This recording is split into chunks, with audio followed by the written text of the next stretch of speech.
ಸೌಜನ್ಯ ಅನ್ನುವಂಥ ಒಬ್ಬ ಹೆಣ್ಣು ಮಗಳಿಗೆ ನಮ್ಮ ಸಹೋದರಿಗೆ ಅನ್ಯಾಯ ಆಗಿದೆ, ನಾವು ಆಕೆಗೆ ನ್ಯಾಯ ಕೊಡಿ ಅಂತ ಕೇಳಲೇಬೇಕು. ಇದು ಲೈಂಗಿಕವಾಗಿ ಕೊಟ್ಟಂತಹ ಕಿರುಕುಳವೇ, ಲೈಂಗಿಕ ದೌರ್ಜನ್ಯವೇ ಅನ್ನೋದು 100ಕ್ಕೆ 100 ಸತ್ಯ. ಇದರಲ್ಲಿ ಯಾವುದೇ ಅನುಮಾನವೂ ಇಲ್ಲ.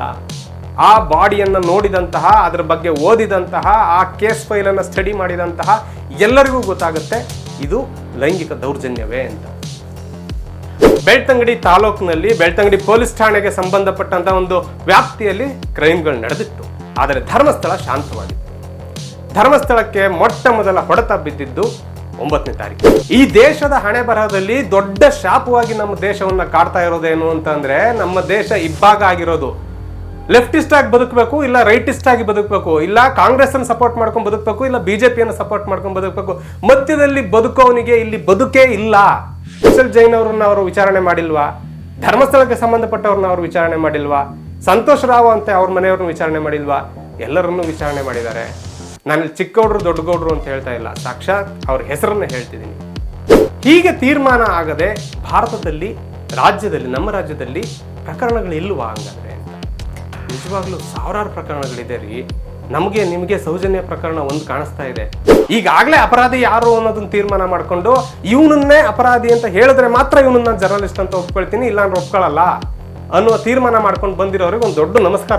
2 ಘಟನೆಗಳನ್ನು ಇಟ್ಕೊಂಡು ಆ 2 ಘಟನೆಗಳ ಮಧ್ಯೆ ನಾವು ಚುಕ್ಕಿಗಳನ್ನ ಸೇರಿಸ್ಕೊಂಡು ಹೇಳೋದು ಬೇರೆ.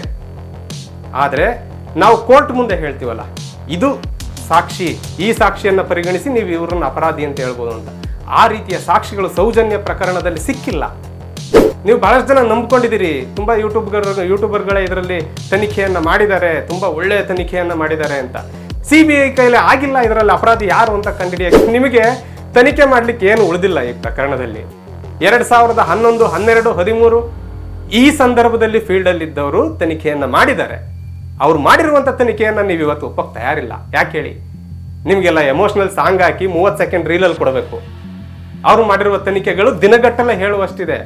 ಆದ್ರೆ ಅದು ಸೌಜನ್ಯಳಿಗೆ ನ್ಯಾಯ ಸಿಗಲಿ ಅನ್ನೋದು ಮಾತ್ರವೇ ಕೂಗಾಗಿರ್ಲಿ. ಧರ್ಮಸ್ಥಳದ ದೇವರು ದೇವರೇ ಅಲ್ಲ. ಧರ್ಮಸ್ಥಳದ ದೇವರು ಆವತ್ತೆಲ್ಲೋಗಿದ್ದ. ಧರ್ಮಸ್ಥಳದ ದೇವರು ಅಥವಾ ಧರ್ಮಸ್ಥಳ ಅಲ್ಲಿರುವಂಥದ್ದು ಶಿವನ ಸ್ವರೂಪ ಅಲ್ಲ, ಅದು ಬುದ್ಧಿಸ್ಟ್ ದೇವರು. ಅಲ್ಲಿ ಈಗ ಇರುವಂಥ ಕಥೆ, ಪುರಾಣ, ನಂಬಿಕೆಗಳು ಅದೆಲ್ಲದು ಸುಳ್ಳು. ಇಂತಹ ಕೆಲವು ಪ್ರಪಗಂಡಗಳನ್ನು ಮಾಡಿ ಬಿಡುವವರೇನಿದ್ದಾರೆ ಅವ್ರುಗಳಿಗೆ ಹೇಳ್ತೀನಿ, ಸ್ವಾಮಿ ನೀವುಗಳು ಸೌಜನ್ಯನಿಗೆ ನ್ಯಾಯ ಸಿಗದಾಗ ಮಾಡ್ತಾ ಇರೋದು. ನಮಸ್ಕಾರ, ಮಿರರ್ ಕನ್ನಡಕ್ಕೆ ಸ್ವಾಗತ. ನಾನು ದರ್ಶನ್ ಆರಾಧ್ಯ. ಕಳೆದ 2-3 ದಿನಗಳಿಂದ ನನಗೆ ವಾಟ್ಸಪ್ನಲ್ಲಿ ಮತ್ತು ಇನ್ಸ್ಟಾಗ್ರಾಮ್ನಲ್ಲಿ, ಫೇಸ್ಬುಕ್ನಲ್ಲಿ, ಯೂಟ್ಯೂಬ್ ಕಮೆಂಟ್ಸಲ್ಲಿ ಬರ್ತಾ ಇರುವ ಏಕೈಕ ಪ್ರಶ್ನೆ ಅಂತ ಅಂದರೆ, ನೀವು ಯಾಕೆ ಇದ್ರ ಬಗ್ಗೆ ಮಾತಾಡ್ತಿಲ್ಲ?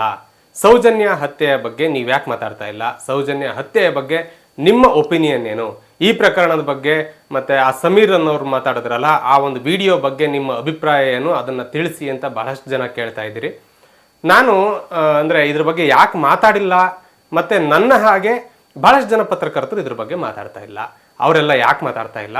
ಜೊತೆಗೆ ಮೈನ್ ಸ್ಟ್ರೀಮ್ ಮೀಡಿಯಾಗಳು ಇದರಲ್ಲಿ ಸುದ್ದಿಯನ್ನು ಮಾಡ್ತಾ ಇಲ್ಲ. ಇದನ್ನು ಕೆಲವು ಯೂಟ್ಯೂಬರ್ಸ್ ಮಾತ್ರ ಮಾಡ್ತಾ ಇದ್ದಾರೆ. ಮೈನ್ ಸ್ಟ್ರೀಮ್ ಮೀಡಿಯಾಗಳು ಯಾಕೆ ಸುದ್ದಿಯನ್ನು ಮಾಡ್ತಾ ಇಲ್ಲ ಅನ್ನುವಂಥ ಪ್ರಶ್ನೆ ನಿಮ್ಮಲ್ಲಿ ಬಹುತೇಕರಿಗೆ ಇರಬಹುದು. ಅವರು ಯಾಕೆ ಇದ್ರ ಬಗ್ಗೆ ಸುದ್ದಿಯನ್ನು ಮಾಡ್ತಾ ಇಲ್ಲ? ಇದು ಒಂದು ಪಾರ್ಟ್. ಇದನ್ನು ನಾನು ಇವತ್ತು ನಿಮಗೆ ಕ್ಲಿಯರ್ ಮಾಡ್ತೀನಿ. ಸೆಕೆಂಡ್ ಪಾರ್ಟ್ ಇನ್ನೊಂದನ್ನು ನಾನು ನಿಮಗೆ ಕ್ಲಿಯರ್ ಮಾಡಬೇಕಾಗಿದೆ. ನಿಮಗೆ ಅಂತ ಅಂದರೆ, ಇದರಲ್ಲಿ ಬಹುತೇಕ ಜನರಿಗೆ ಅವತ್ತು ಏನು ನಡೀತು, ಆ ಘಟನೆ ಏನಾಯಿತು ಅನ್ನೋದೇ ಸರಿಯಾಗಿ ಗೊತ್ತಿಲ್ಲ. ಬಹಳಷ್ಟು ಜನರಿಗೆ ಇಲ್ಲಿ ಪ್ರಪಗಾಂಡಗಳು ಮಾತ್ರವೇ ಗೊತ್ತಿದೆ. ಅಂದರೆ ಯಾರೋ ಒಬ್ಬರು ಹೇಳಿದಂತಹ ಕಥೆಗಳು ಮಾತ್ರ ಗೊತ್ತಿದೆಯೇ ಹೊರತು ಆ್ಯಕ್ಚುಯಲ್ ಆಗಿ ಅಲ್ಲೇ ನಡೀತು ಅಂತ ಒಂದು ಸುದ್ದಿಯ ರೂಪದಲ್ಲಿ ನಿಮಗೆ, ಸುದ್ದಿ ಅಂತ ಅಂದರೆ ನಾನು ನಂಬೋದು ಒಂದು ಮಾಧ್ಯಮವಾಗಿ, ಜವಾಬ್ದಾರಿಯುತ ಮಾಧ್ಯಮಗಳು ಕೊಡೋದನ್ನು ನೀವು ಸುದ್ದಿ ಅಂತ ನಂಬಬಹುದು. ಚಂದನ ಟಿವಿಲಿ ಅವಾಗ ಬರ್ತಿತ್ತು ನೋಡಿ, ಅಂದರೆ ಇಲ್ಲೊಂದು ಘಟನೆ ನಡೀತು, ಈ ಘಟನೆಯಲ್ಲಿ ಹೀಗೆ ನಡೀತು, ಈ ಘಟನೆಯ ಬಗ್ಗೆ ಪೊಲೀಸ್ ವರಿಷ್ಠಾಧಿಕಾರಿಗಳು ಇದನ್ನು ಹೇಳಿದ್ರು, ತನಿಖಾಧಿಕಾರಿಗಳು ಇದನ್ನು ಹೇಳಿದ್ರು ಅಂತ ಒಂದು ಅಥೆಂಟಿಕ್ ಸೋರ್ಸ್ಗಳನ್ನು ಇಟ್ಕೊಂಡು ಹೇಳ್ತಾ ಇದ್ದಾರಲ್ಲ, ಅದು ಸುದ್ದಿ. ಆ ಸುದ್ದಿಯೇ ಕೆಲವರಿಗೆ ಗೊತ್ತಿಲ್ಲ. ಈಗ ಗೊತ್ತಾಗಿರೋವಂಥದ್ದು ಏನು ಅಂತಂದರೆ, ಇಲ್ಲಿ ನನಗೆ ಇನ್ನೊಂದು ಬಹಳ ಬೇಜಾರದೊಂದು ಸಂಗತಿ ಇದೆ. ಈ ದೇಶದ ಹಣೆ ಬರಹದಲ್ಲಿ ದೊಡ್ಡ ಶಾಪವಾಗಿ ನಮ್ಮ ದೇಶವನ್ನು ಕಾಡ್ತಾ ಇರೋದೇನು ಅಂತಂದರೆ, ನಮ್ಮ ದೇಶ ಇಬ್ಬಾಗ ಆಗಿರೋದು. ಭಾರತ ಮತ್ತು ಪಾಕಿಸ್ತಾನ ಅಂತ ಇಬ್ಬಾಗ ಆಯ್ತಲ್ಲ ದೇಶ, ಅದು ಈ ದೇಶಕ್ಕೆ ಬಿದ್ದ ದೊಡ್ಡ ಹೊಡೆತ ಅಲ್ಲ ರೀ.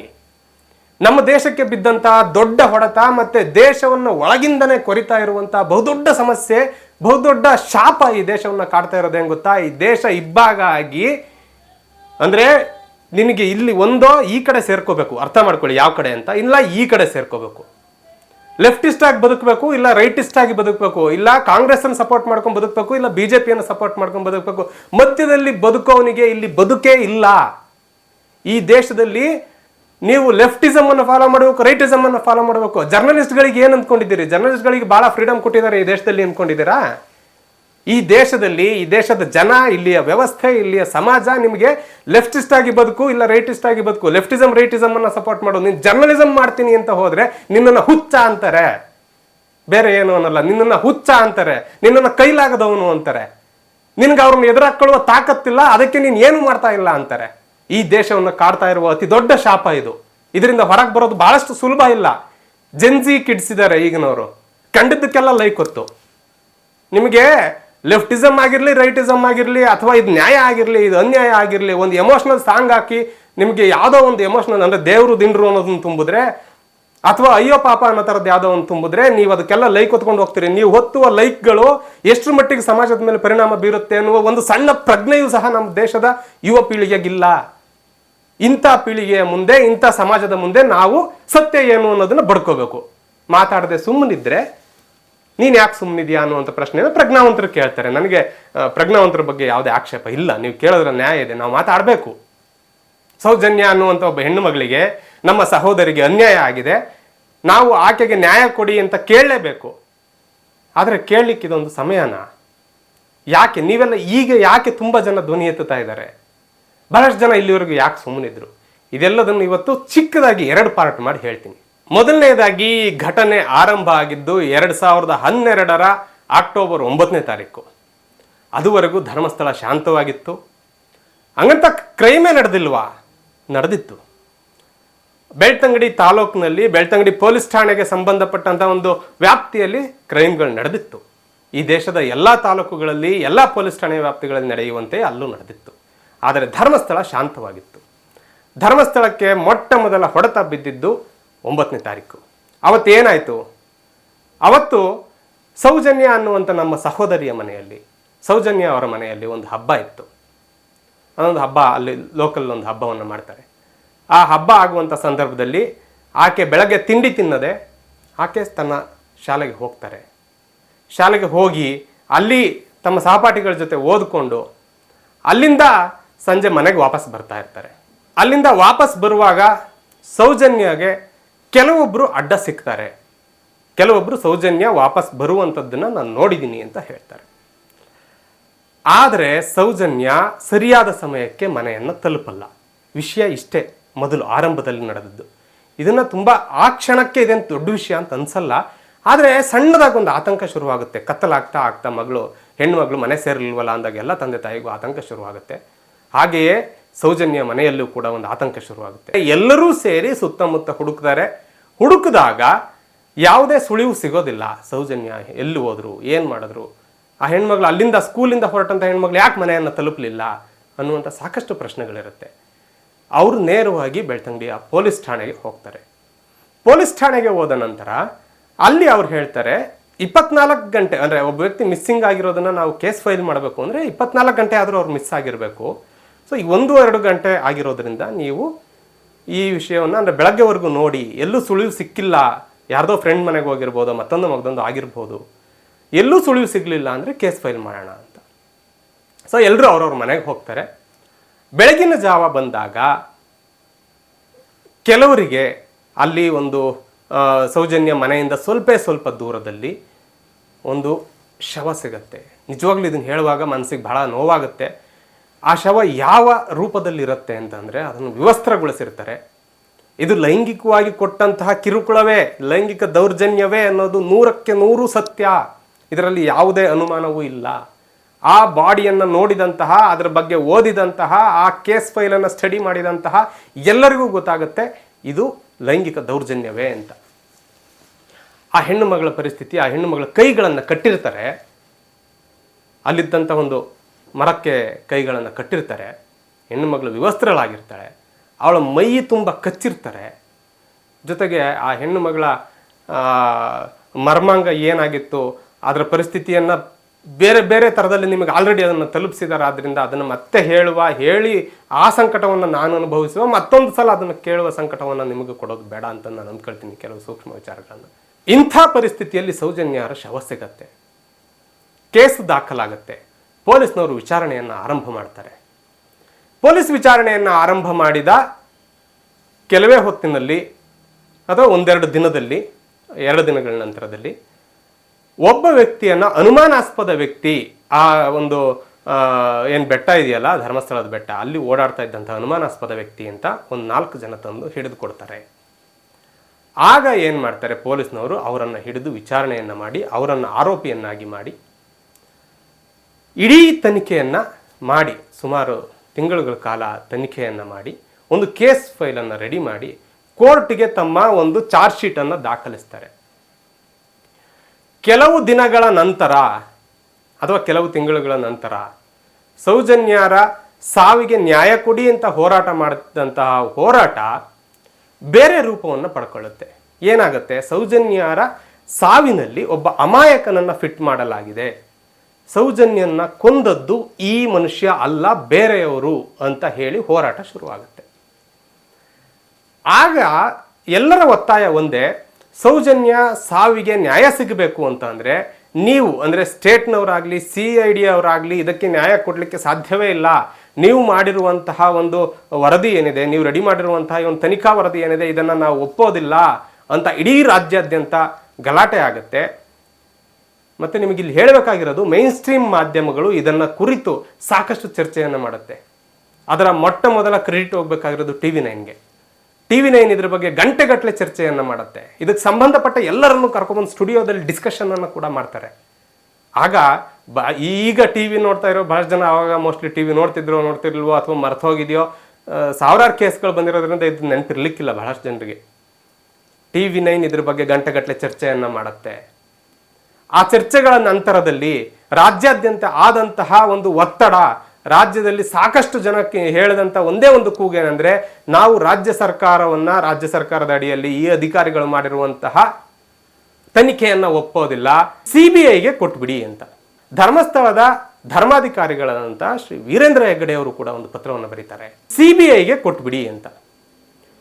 ಅವರು ಮಾಡಿದಂಥ ಒತ್ತಾಯ ಮತ್ತೆ ಲೋಕಲೈಟ್ಸ್ ಮಾಡಿದಂತಹ ಒತ್ತಾಯ, ರಾಜ್ಯಾದ್ಯಂತ ಬಂದಂತಹ ಒತ್ತಾಯ, ಇದೆಲ್ಲದನ್ನು ಸೇರಿಸಿ ರಾಜ್ಯ ಸರ್ಕಾರ ಇದೆಲ್ಲದಕ್ಕೂ ಮಣಿದು ಈ ಒಂದು ಪ್ರಕರಣವನ್ನು CBIಗೆ ವಹಿಸುತ್ತೆ, CBIಗೆ ವರ್ಗಾವಣೆಯನ್ನು ಮಾಡುತ್ತೆ. CBI ಕೂಡ ಬಂದು CBI ಕೂಡ ತನಿಖೆಯನ್ನು ಮಾಡುತ್ತೆ. CBI ತನಿಖೆ ಹೇಗಿರುತ್ತೆ ಅನ್ನೋದರ ಒಂದು ಅಂದಾಜು ಬಹಳ ಜನರಿಗೆ ಇರಲಿಕ್ಕಿಲ್ಲ. CBI ತನಿಖೆಯನ್ನು ಮಾಡುತ್ತೆ ಅಂತ ಅಂದರೆ ಅಲ್ಲಿನ ಒಂದು ಸಣ್ಣ ಒಂದು ಕೂದಲಿನ ಎಳೆಯನ್ನು ಸಹ ಬಿಡದಂತೆ CBI ತನಿಖೆಯನ್ನು ಮಾಡುತ್ತೆ. CBI ತನಿಖೆಯನ್ನು ಮಾಡುವಷ್ಟರಲ್ಲಿ ಇಲ್ಲಿ ಕೆಲವೊಂದು ಸಾಕ್ಷಿಗಳು ನಾಶ ಆಗಿರುತ್ತೆ, ಸತ್ಯ ಅದು. ಆ ಸಾಕ್ಷ್ಯ ನಾಶವನ್ನು ಯಾರು ಮಾಡಿದ್ರು, ಯಾಕೆ ಮಾಡಿದ್ರು ಅನ್ನೋದ್ರ ಬಗ್ಗೆನೂ ಸಾಕಷ್ಟು ಕಥೆಗಳಿದೆ. ನಾನೀಗ ನೇರವಾಗಿ ಏನು ನಡೀತು ಅಷ್ಟನ್ನೇ ಹೇಳ್ತಿದ್ದೀನಿ, ಅಲ್ಲಿ ಡೈವರ್ಟ್ ಆಗ್ತಾ ಇಲ್ಲ. ಡೈವರ್ಟ್ ಆದರೆ ಅದಕ್ಕೆ ಕಥೆಗಳನ್ನು ಸೇರಿಸ್ಕೊಬಿಡ್ಬೋದು, ನಾನು ಡೈವರ್ಟ್ ಆಗ್ತಾ ಇಲ್ಲ. CBI ಮಾಡಿದ ತನಿಖೆಯಲ್ಲೂ ಕೂಡ CBI ಎಲ್ಲ ಆ್ಯಂಗಲ್ನಲ್ಲೂ ಒಂದು ತನಿಖೆಯನ್ನು ಮಾಡುತ್ತೆ. ನಿಶ್ಚಲ್ ಜೈನ್ ಅವರು, ನಾನಿಲ್ಲಿ ನೇರವಾಗಿ ಹೆಸರು ಹೇಳ್ತಾ ಇದ್ದೀನಿ, ನಿಶ್ಚಲ್ ಜೈನ್ ಅವರನ್ನ ಅವರು ವಿಚಾರಣೆ ಮಾಡಿಲ್ವಾ? ಧರ್ಮಸ್ಥಳಕ್ಕೆ ಸಂಬಂಧಪಟ್ಟವ್ರನ್ನ ಅವರು ವಿಚಾರಣೆ ಮಾಡಿಲ್ವಾ? ಸಂತೋಷ್ ರಾವ್ ಅಂತ ಅವ್ರ ಮನೆಯವ್ರನ್ನ ವಿಚಾರಣೆ ಮಾಡಿಲ್ವಾ? ಎಲ್ಲರನ್ನೂ ವಿಚಾರಣೆ ಮಾಡಿದ್ದಾರೆ. ನಾನಿಲ್ಲಿ ಚಿಕ್ಕಗೌಡರು ದೊಡ್ಡಗೌಡರು ಅಂತ ಹೇಳ್ತಾ ಇಲ್ಲ, ಸಾಕ್ಷಾತ್ ಅವ್ರ ಹೆಸರನ್ನು ಹೇಳ್ತಿದ್ದೀನಿ. ಯಾರು? ಧರ್ಮಸ್ಥಳದ ಧರ್ಮಾಧಿಕಾರಿಗಳಾದಂಥ ವೀರೇಂದ್ರ ಹೆಗ್ಗಡೆ ಅವರು, ಅವರ ತಮ್ಮ ಆದಂತಹ ಹರ್ಷೇಂದ್ರ ಕುಮಾರ್ ಅವರು, ಅವರ ಮಗ ಆದಂತಹ ನಿಶ್ಚಲ್ ಜೈನ್ ಅವರು, ಇವ್ರ ಕಡೆಗೂ ಬೆರಳು ಮಾಡಿ ತೋರಿಸ್ತಾರೆ. ಇವರನ್ನು ಕೂಡ ವಿಚಾರಣೆಗೆ ಒಳಪಡಿಸಲಾಗುತ್ತೆ. ಸೊ ವಿಚಾರಣೆ ಮಾಡಿದಾಗ ಅವ್ರು ಕೊಟ್ಟಂಥ ಸಾಕ್ಷಿ, ಇವ್ರು ಕೊಟ್ಟಂಥ ಸಾಕ್ಷಿ ಎಲ್ಲದನ್ನೂ ಪರಿಗಣಿಸಿ ಮತ್ತೆ CBIಯು ಕೂಡ ಏನು ಮಾಡುತ್ತೆ, ಈ ನಿಶ್ಚಲ್ ಜೈನ್ ಮತ್ತೆ ಅವರ ಸ್ನೇಹಿತರೇನಿದ್ರು ಅವರನ್ನು ಬಿಟ್ಟು ಸಂತೋಷ್ ರಾವೇ ಇದರಲ್ಲಿ ನಿಜವಾದ ಆರೋಪಿ ಅಂತ ಹೇಳಿ ಒಂದು ವರದಿಯನ್ನು ಕೊಡುತ್ತೆ. ಸಂತೋಷ್ ರಾವೇ ಇದರಲ್ಲಿ ನಿಜವಾದ ಆರೋಪಿ ಅಂತ. ಇದು ಮತ್ತೆ ಕೋರ್ಟಿಗೆ ಹೋಗುತ್ತೆ.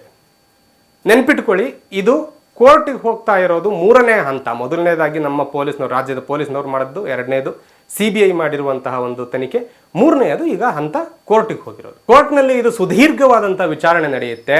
ಆದರೆ ಕೋರ್ಟ್ನಲ್ಲಿ ಎರಡೂ ಪ್ರೂವ್ ಆಗಿಲ್ಲ, ನೆನಪಿರಲಿ ನಿಮಗೆ. ಇದರಲ್ಲಿ ಆರೋಪಿಯಾಗಿ ಬಂದಂತಹ ಸಂತೋಷ್ ರಾವ್ ಇದರಲ್ಲಿ ನಿಜವಾದ ಅಪರಾಧಿ ಅನ್ನೋದಕ್ಕೆ ಸಾಕ್ಷ್ಯಾಧಾರಗಳ ಕೊರತೆಯಿಂದ ಸಂತೋಷ್ ರಾವ್ ಅವರನ್ನು ಕೈ ಬಿಡಲಾಗತ್ತೆ. ಇತ್ತ ಕಡೆ ನಿಶ್ಚಲ್ ಜೈನ್ ಮತ್ತೆ ಅವರ ಸ್ನೇಹಿತರೇ ನಿಜವಾದ ಅಪರಾಧಿಗಳು ಅಂತ ಹೇಳಲಿಕ್ಕೆ ಯಾವುದೇ ಸಾಕ್ಷಿ ಇಲ್ಲ ಅಂತ ಅವರನ್ನು ಸಹ ಇದರಲ್ಲಿ ಆರೋಪಿಗಳನ್ನಾಗಿ ಅಪರಾಧಿಗಳನ್ನಾಗಿ ಕೋರ್ಟ್ ಪರಿಗಣಿಸಿಲ್ಲ. ಸೊ ಕೋರ್ಟ್ ಇದನ್ನ ಅಲ್ಲಿಗೆ ಕೈ ಬಿಟ್ಟಿದೆ. ಅಂದರೆ ಈ ಒಂದು ಪ್ರಕರಣ ಇತ್ಯರ್ಥ ಆಗಿಲ್ಲ. ಯಾರನ್ನ ಇವರನ್ನೇ ಅಪರಾಧಿ ಅಂತ ಇವತ್ತಿನವರೆಗೂ ಕೋರ್ಟ್ ತೀರ್ಮಾನವನ್ನು ಮಾಡಲಿಕ್ಕೆ ಆಗಿಲ್ಲ. ಸೊ ಈಗ ವಿಷಯಕ್ಕೆ ಬರೋಣ. ಏನು ವಿಷಯ ಅಂತಂದರೆ, ಹೀಗೆ ತೀರ್ಮಾನ ಆಗದೆ ಭಾರತದಲ್ಲಿ ರಾಜ್ಯದಲ್ಲಿ ನಮ್ಮ ರಾಜ್ಯದಲ್ಲಿ ಪ್ರಕರಣಗಳು ಇಲ್ವಾ ಹಂಗಾದ್ರೆ ಅಂತ. ನಿಜವಾಗ್ಲೂ ಸಾವಿರಾರು ಪ್ರಕರಣಗಳಿದೆ ರೀ. ನಿಮಗೆ ಸೌಜನ್ಯ ಪ್ರಕರಣ ಒಂದು ಕಾಣಿಸ್ತಾ ಇದೆ. 2015-16 ಒಂದು ವರದಿಯ ಪ್ರಕಾರ ಈ ದೇಶದ ರಾಷ್ಟ್ರದ ರಾಜಧಾನಿಯಾದಂಥ ದೆಹಲಿಯಲ್ಲಿ ಸರಾಸರಿ ಅರ್ಧ ಕೇಸ್ಗಳು ತೀರ್ಮಾನ ಆಗಿಲ್ಲ. ಇದು ನಿಮಗೆ ಗೊತ್ತಿರಲಿ. ಈ ಥರ ಬಹಳಷ್ಟು ಕೇಸ್ಗಳಿದೆ. ಕೋರ್ಟ್ಗೆ ಒಂದ್ಸಲ ವಿಸಿಟ್ ಮಾಡಿ ಕೇಳಿ, ಇಲ್ಲಿ ಶಿಕ್ಷೆಯ ಪ್ರಮಾಣ ಎಷ್ಟಾಗ್ತಾ ಇದೆ. 100 ಕೇಸ್ಗಳು ಬಂದರೆ ಅದರಲ್ಲಿ 70-80 ಕೇಸ್ಗಳಲ್ಲಿ ಯಾರಿಗೂ ಶಿಕ್ಷೆ ಆಗ್ತಾನೆ ಇಲ್ಲ. ಇನ್ನು 20% ಮಾತ್ರ ಶಿಕ್ಷೆ ಆಗ್ತಾ ಇದೆ. ಇದು ನಮ್ಮ ಕಾನೂನು ವ್ಯವಸ್ಥೆ. ಇದು ನಮ್ಮ ಸಮಾಜ ನಾವು ಮಾಡಿಕೊಂಡಿರುವಂಥ ಒಂದು ವ್ಯವಸ್ಥೆ. ಇಂಥ ವ್ಯವಸ್ಥೆಯಲ್ಲಿ ನಿಂತ್ಕೊಂಡು ನಾವು ನ್ಯಾಯ ಬೇಕು ಅಂತ ಕೇಳ್ತಾ ಇದ್ದೀವಿ.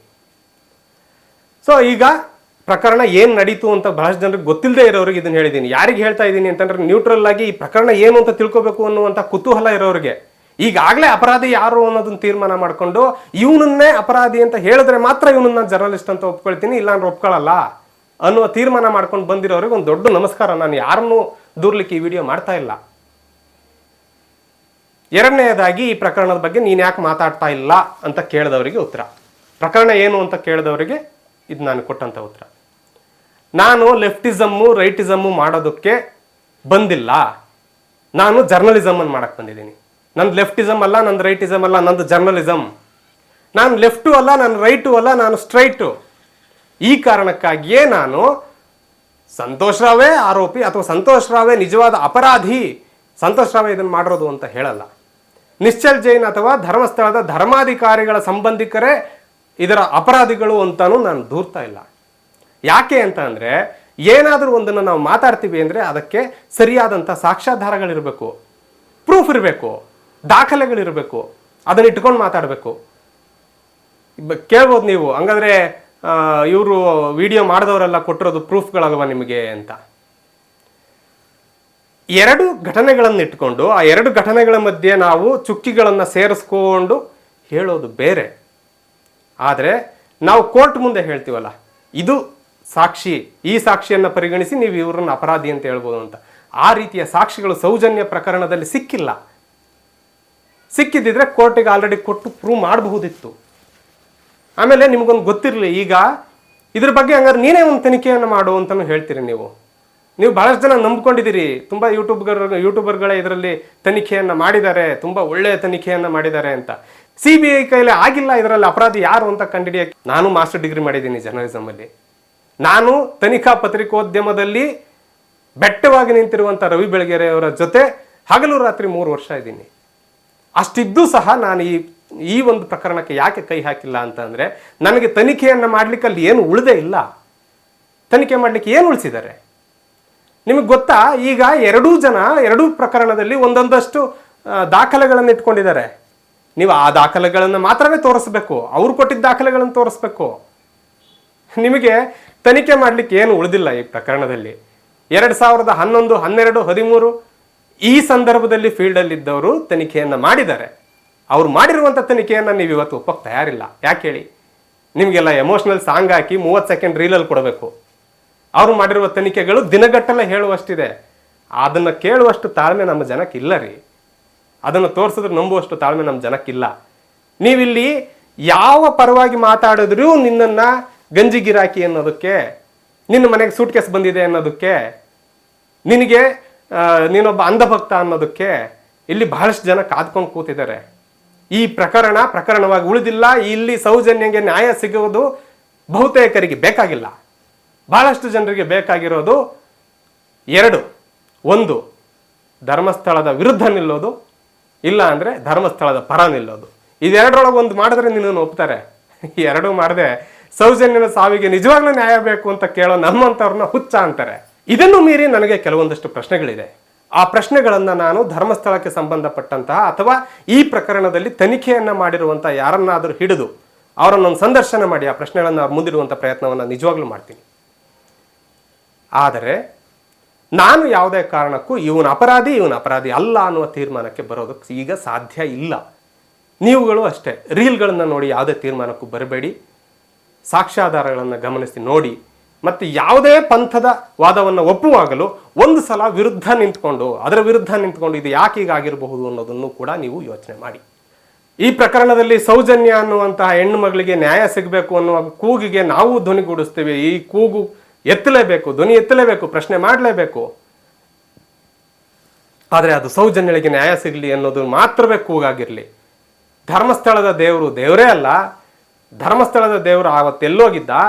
ಧರ್ಮಸ್ಥಳದ ದೇವರು ಅಥವಾ ಧರ್ಮಸ್ಥಳ ಅಲ್ಲಿರುವಂಥದ್ದು ಶಿವನ ಸ್ವರೂಪ ಅಲ್ಲ, ಅದು ಬುದ್ಧಿಸ್ಟ್ ದೇವರು. ಅಲ್ಲಿ ಈಗ ಇರುವಂಥ ಕಥೆ, ಪುರಾಣ, ನಂಬಿಕೆಗಳು ಅದೆಲ್ಲದೂ ಸುಳ್ಳು. ಇಂತಹ ಕೆಲವು ಪ್ರಪಗಂಡಗಳನ್ನು ಮಾಡಿ ಬಿಡುವವರೇನಿದ್ದಾರೆ ಅವ್ರುಗಳಿಗೆ ಹೇಳ್ತೀನಿ, ಸ್ವಾಮಿ ನೀವುಗಳು ಸೌಜನ್ಯನಿಗೆ ನ್ಯಾಯ ಸಿಗದಾಗ ಮಾಡ್ತಾ ಇರೋದು.